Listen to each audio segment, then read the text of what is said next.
రంబట్ రాంబాబు గారు వాళ్ళ తల్లి గురించి ఎవరో మాట్లాడారని ఆధారాలు ఇవ్వమనండి, ఇమీడియట్ గా యాక్షన్ తీసుకోకపోతే అప్పుడు అడగమనండి, ఇవ్వనండి ఆధారాలు, ఇవ్వనండి ఆధారాలు. అలాంటి వ్యక్తి గురించి అలాంటి అనకూడదు కానీ తల్లిని చెల్లిని కూడా మాట్లాడే వాళ్ళ గురించి ఈ రోజు ఈ సభలో, ఈ పెద్దల సభలో ఇంత చర్చ అవసరమా?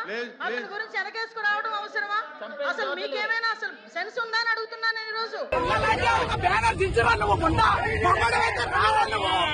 ఇవ్వనండి ఆధారాలు, సెన్స్ ఉందా అని అడుగుతున్నాను నేను ఈరోజు. ఇవ్వనండి ఆధారాలు, ఇవ్వనండి ఆధారాలు, ఇవ్వనండి ఆధారాలు. శాంతి భద్రతలు లేవు అన్నమాట డ్రాప్ చేసుకోవాలి. మీరు బేస్లెస్ స్టేట్మెంట్ ఇచ్చి స్టేట్మెంట్ చేస్తామంటే మాత్రమే ఒప్పుకోము. దాని గురించి చర్చించడానికి నేను రెడీగా ఉన్నా. శాంతి భద్రతల గురించి కానీ, క్రైమ్ గురించి కానీ, వాళ్ళ మీద ఎలిగేషన్స్ గురించి కానీ, దేని గురించి చర్చించడానికైనా as a home minister I'm ready. మీరు ఎప్పుడు పెట్టుకుంటారంటే పెట్టుకోండి, నేను రెడీగా ఉన్నా. దానికి అన్నిటికీ కూడా సమాధానం చెప్తా విత్ ఉదాహరణలు. ఇంకోటి చెప్తున్నా అధ్యక్ష, ఇందాకే బొత్స సత్యనారాయణ గారు గౌరవంగా మాజీ మంత్రివర్యులు, పెద్దవాళ్ళు, సీనియర్ మోస్ట్ రాజకీయ నాయకుడు, ఆయన ఒక మాట అన్నారు, రంబట్ రాంబాబు గారు వాళ్ళ తల్లి గురించి ఎవరో మాట్లాడారని ఆధారాలు ఇవ్వమనండి, ఇమీడియట్ గా యాక్షన్ తీసుకోకపోతే అప్పుడు అడగమనండి, ఇవ్వనండి ఆధారాలు, ఇవ్వనండి ఆధారాలు. నేను ఇస్తా. ఇదే రంబట్ రాంబాబు గారు బయటకు వచ్చి ఇష్టానుసారంగా మాట్లాడి మళ్ళా బయటకు వచ్చి క్షమాపణ చెప్పారని చెప్తున్నారు కదా. క్షమాపణ చెప్పే ఉద్దేశం అయితే విత్ ఇన్ పావు గంటలో వాళ్ళ ఇంట్లోంచి బయటకు వచ్చి మాట్లాడుతూ నా కుక్కను కూడా టచ్ చేయలేరు, ఏ పోలీసు వస్తాడు రమ్మని చెప్పినప్పుడు ఆ మాట్లాడు గురించి మాట్లాడినట్టు అంటే ఇలాంటి మాట్లాడి రచ్చగొట్టేటట్టుగా మాట్లాడి నిన్న జైలు దగ్గరికి వెళ్ళి ఇట్ట పాడతాడు. ఆయన మాజీ మంత్రి అండి, ఏం మాట్లాడుతున్నారండి? ఏ సైకిల్ చేస్తున్నారండి? ఓడిపోయిన ఒక పార్టీని, ఒక నాయకుడిని, ఒక సిద్ధాంతాన్ని, వైఎస్ఆర్ కుటుంబాన్ని నమ్ముకొని చిత్తశుద్దితో, కమిట్మెంట్ తో పనిచేసినటువంటి నాయకుడు అంబటి రాంబాబు గారు. నిన్న అసెంబ్లీలో ఆయన జైల్లో ఉన్నారు, ఆయన పైన 30 కేసులు పెట్టినారు. అయినా కూడా కడుపు మంట సాలలే వీళ్ళకందరికీ. నిన్న తెలుగుదేశం పార్టీ వాళ్ళు ఫీజు రియంబర్స్మెంట్ బకాయిలు ఏమైనారా అంటే సమాధానం లేదు. ఆరోగ్యశ్రీ సేవలు ఎందుకు ఆపేసినారా అంటే సమాధానం లేదు. 99 రూపాయలకే ప్రభుత్వ భూములన్నీ కూడా ఎందుకు ఇచ్చేస్తున్నారంటే సమాధానం లేదు. హోమ్ మినిస్టర్ ఏం మాట్లాడతారు వీటికి సమాధానం అడిగితే తెలుసా? అంబటి రాంబాబు గారు ఇట్ అన్నారంట.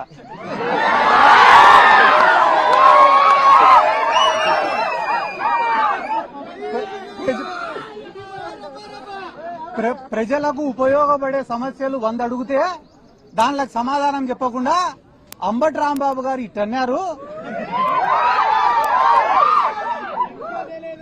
అది దేనికి సంకేతం ఇస్తున్నాడు అంబటి రాంబాబు గారు అని అంటున్నారు.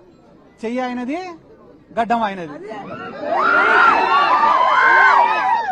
అంటే ఈ రాష్ట్రంలో తెలుగుదేశం వాళ్ళు చేసేది ఏమరా అంటే మంచి సబ్జెక్టును అంతా పక్కకు దుబ్బేసి పనికి మాలినది ఒక్కటి పట్టుకుంటారు. ఈ రోజు వాళ్ళు ఏమనుకుంటున్నారు టీడీపీ వాళ్ళంటే అంబటి రాంబాబు గారిని ఇబ్బంది పెడుతున్నాం, బాధ పెడుతున్నామని అనుకుంటున్నారు. కానీ అంబటి రాంబాబు గారు ఏమనుకుంటున్నారు, నేను వైఎస్ఆర్ కాంగ్రెస్ పార్టీ కోసం పోరాడతానా, అందుకు నేను గర్వపడుతున్నా అనుకుంటున్నాడు. ఆయన అట్లా అనుకునే రోజులు మీరు ఆయనను బాధ పెట్టేది లేదు, ఆయనను పీకేది కూడా లేదని చెప్పి జీవితంలో ఎప్పుడైనా ఒకటి ఉంటుందన్నా, ఏంది రాది అంటే మనం చేసే తప్పులు మనకు చాలా చిన్నగా కనిపిస్తాయి, కానీ ప్రపంచానికి చాలా పెద్దగా కనిపిస్తాయి. అదే రకంగా మనం చేసే మంచి మనకు చాలా పెద్దగా కనిపిస్తుంది, కానీ ప్రపంచానికి చాలా చిన్నగా కనిపిస్తుంది. ఈ రోజు కూటమి ప్రభుత్వం యొక్క పరిస్థితి ఏమరా అంటే పొద్దున్న నుంచి రాత్రి వరకు చేసేటివన్నీ కూడా తప్పులే, అయినా కూడా వాళ్ళ కళ్ళకు అవి కనపడ్డంలే. తిరుమల లడ్డు విషయమే దీనికి ఉదాహరణ. వాళ్ళ దృష్టిలో తిరుమల లడ్డు అనేది చాలా చిన్న విషయం, కానీ అది చిన్న విషయం కాదన్నా. పోయి వీళ్ళు వెంకటేశ్వర స్వామితో పెట్టుకున్నారు, నామరూపాలు లేకుండా పోతారు అతి త్వరలో అని కూడా ఈ సందర్భంగా నేను తెలియజేస్తున్నా. మనసుతో ఆలోచించే వాళ్ళు, మనస్సాక్షితో ఆలోచించే వాళ్ళు, దైవభక్తి ఉన్నవాళ్ళు, దేవుడి పైన నమ్మకం ఉన్నవాళ్ళు, జనసేన పార్టీలో కావచ్చు, తెలుగుదేశం పార్టీలో ఉన్న వాళ్ళు కూడా 80% మంది ఈ లడ్డూకు సంబంధించి వాళ్ళు చేస్తున్న తప్పుడు ప్రచారాలను ఒప్పుకోవడం లే ఈ రోజు. కాబట్టి అంబటి రాంబాబు గారిని ఏదో జైలుకు పంపించినంత మాత్రాన ఈ పోరాటం ఆగిపోతుంది, ఇంకా ఎవరు మాట్లాడరు అని అనుకోవడం వాళ్ళ అవివేకం. ఎందుకంటే అంబటి రాంబాబు గారికి జైలుకు పంపించిన రోజు నుంచి ఈ రోజు వరకు వైఎస్ఆర్ కాంగ్రెస్ పార్టీ మాట్లాడడం పక్కన పెట్టండి, మా మౌనిక గారే అద్భుతంగా మాట్లాడుతున్నారు, అనర్గళంగా మాట్లాడుతున్నారు, ధైర్యంగా మాట్లాడుతున్నారు. జరిగిన దాడి గురించి, జరిగిన అన్యాయం గురించి రాష్ట్ర ప్రజలకు స్పష్టంగా వివరించినారు మౌనిక గారు. నిజంగానే మీకు కూడా మా ప్రత్యేక అభినందనలు కూడా తెలియజేస్తున్నాక. ఎందుకంటే గాన మీరు యాక్టివ్ పాలిటిక్స్ లో లేకపోయినా కూడా ప్రజలకు అంత అర్థమయ్యే విధంగా చెప్పడం నిజంగానే చాలా సంతోషం. ఎందుకంటే 10 మంది ఆలోచింపజేసే విధంగా మీరు మాట్లాడినారు. మీరు మాట్లాడిన ఒక గొప్ప మాట ఏమరా అంటే, రాళ్లు రువ్వుతున్నా, కత్తులు దూస్తున్నా, గోడల్లో నుంచి గుణపాలు దింపుతున్నా కూడా అంబటి రాంబాబు గారు భయపడలేదంటే ఆయనకు వ్యవస్థలపైన ఉండేటటువంటి నమ్మకం అని ఒక గొప్ప మాట మాట్లాడడం నిజంగానే మా అందరికీ చాలా సంతోషించదగిన విషయం అని చెప్పి సందర్భంగా తెలియజేసుకుంటూ, కానీ ఒక్క బాధ ఏమరా అంటే మీరు ఒక తప్పు కూడా మాట్లాడినారు. ఏం మాట్లాడినారు? ఆ తప్పు అంటే పవన్ కళ్యాణ్ ఇప్పటి వరకు స్పందించలే అని చెప్పి మాట్లాడినారు మీరు. జనసేన కార్యకర్తలను టీడీపీ వాళ్ళు ఎంటబడి కుక్కల్ని కొట్టినట్టు కొడితే కూడా ఆయన స్పందించలేక,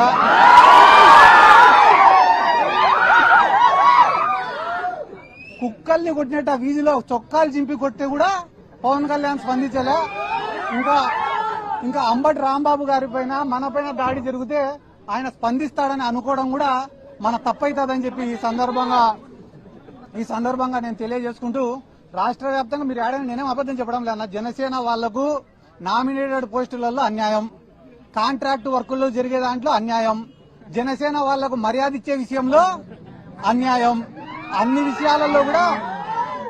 అన్ని విషయాలలో వాళ్ళు నెత్తి నోరు కొట్టుకుంటా అంటే కూడా ఈ పవన్ కళ్యాణ్ స్పందించుకోవడం లేదు.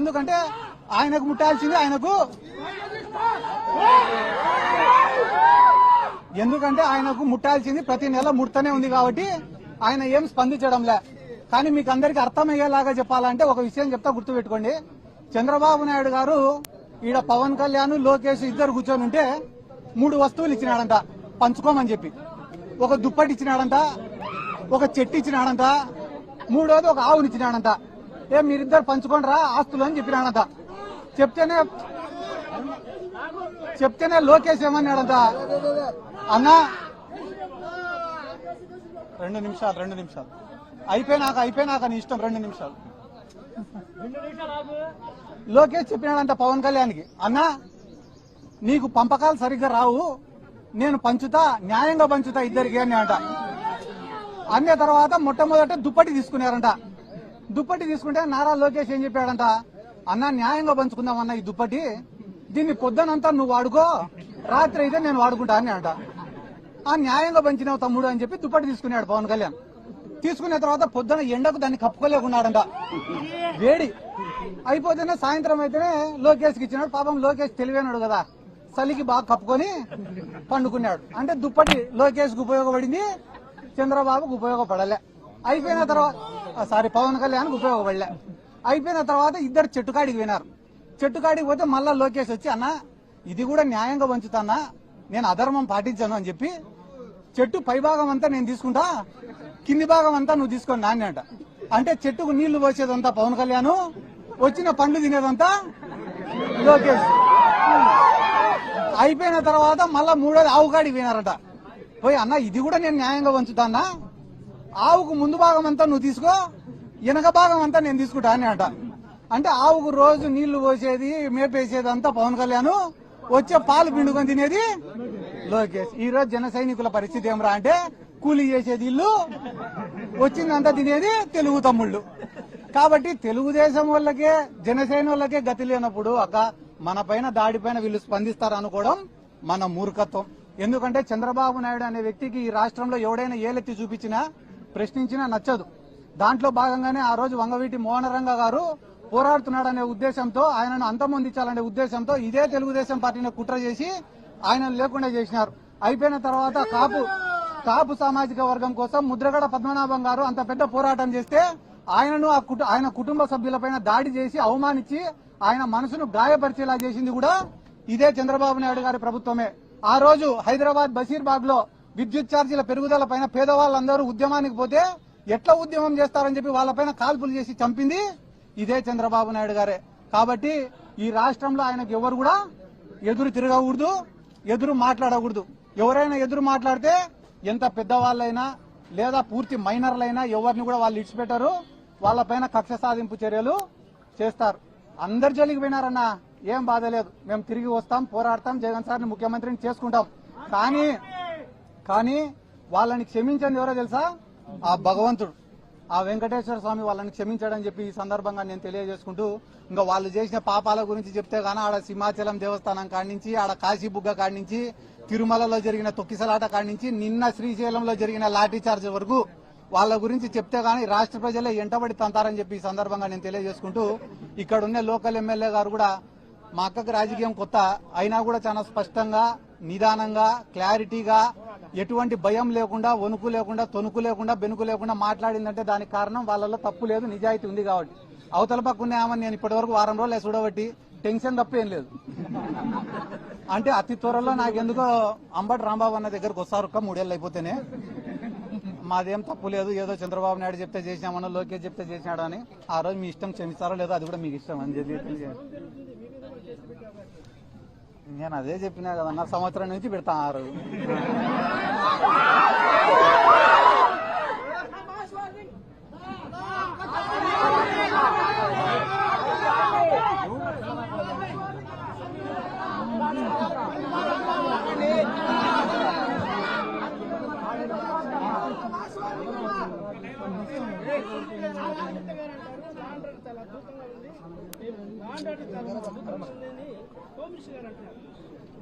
హోమ్ మినిస్టర్ గారు నిన్న అంబటి రాంబాబు గారిని ఎవరు తిట్టినారో సాక్ష్యాలు ఇవ్వండి, వాళ్ళని ఎత్తుకపోయి స్టేషన్లో వేసి, సెల్లులో వేసి, లాఠీని ఎత్తి వాళ్ళ కొడతామన్నారు.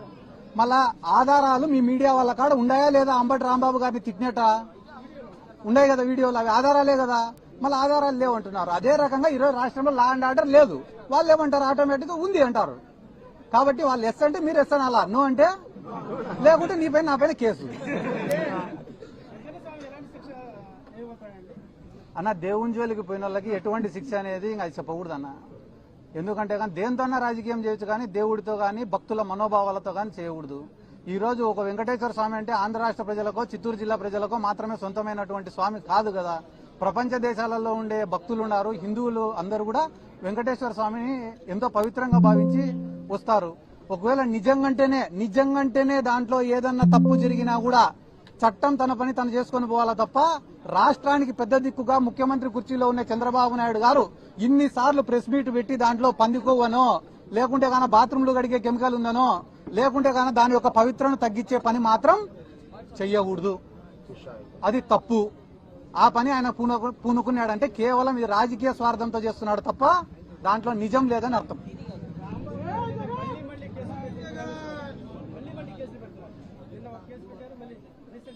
అదే నేను మీకేం చెప్పినా, కేసులు పెట్టడం వల్ల అయ్యో నా పైన కేసులు పెడుతున్నారే అని ఆయన బాధపడితే మనం భయపడాలా.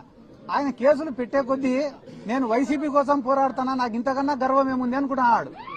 అంత వైసీపీ పైన అంత పిచ్చి అభిమానంతోనే వాళ్ళ పైన ఎన్ని కేసులు పెడితే ఏమవుతుంది?